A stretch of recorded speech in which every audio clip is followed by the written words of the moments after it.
tayo guys, kasi pinalaba ko yung anak ko kanina, wala. Nag-give ako ng panglaba niya para may pangbanlaw siya, pero sabi niya mamaya lang pang, sabi niya. Pagdating ko ng bahay, wala na doon, iniwan yung nilaban. Alang-alang di ko na nilaban, kaya bukas mag-uwi na siya bukas ng Tacorong. Ganon tayo, huwag natin paglitan yung anak natin. Kung makita natin na pinabayaan na nila, lalaban na lang natin. Tayo na ang magtapos para yung anak natin makasabi din na mabait pala si Papang. Ganon, pag-isipan din nila. Okay guys, so guys, ito na maglabas guys, uniform. So marami guys, so sige lang guys, kasi wala pa akong trabaho eh. Pahinga ngayon, mamayang hapon punta naman ng farm.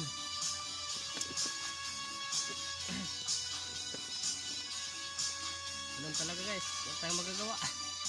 Iwan na eh, magsarabi na yun. Dyan man si Papa. Magawa, alang-alang hindi ko ito laban, hindi ito matapos. Hanggang bukas ito, hindi na malaban, hindi na walang masuot.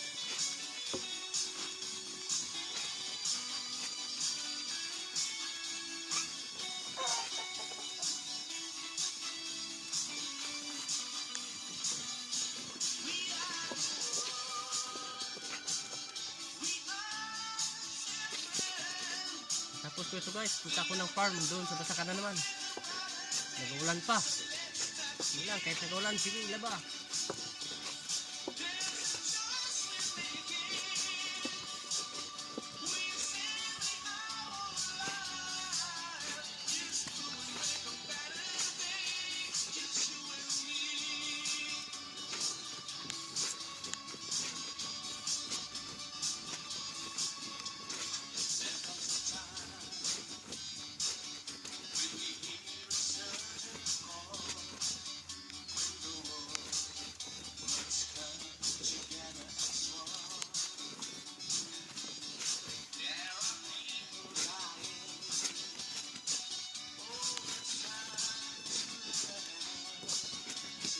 Guys, hindi natin mabilad. Dali na ito bukas na basa. Talaga lang ang silupin. Importante makulangan yung basa ba.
Klaro yung guys, yung natumba ko ng motor ba ito.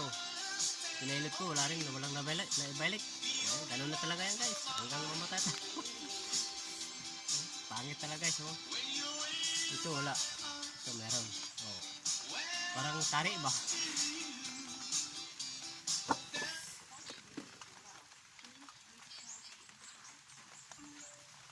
Babad ko pa muna yan guys.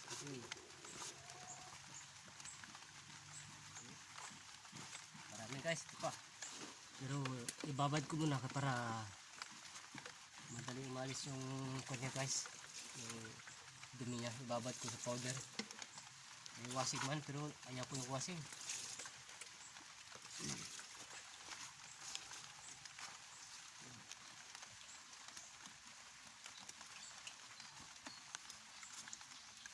Pandawan ko ito muna guys para banlawan ko ito muna para para mabilad na. Para medyo mabawasan yung basa ba. Yun guys. Salamat sa inyo guys.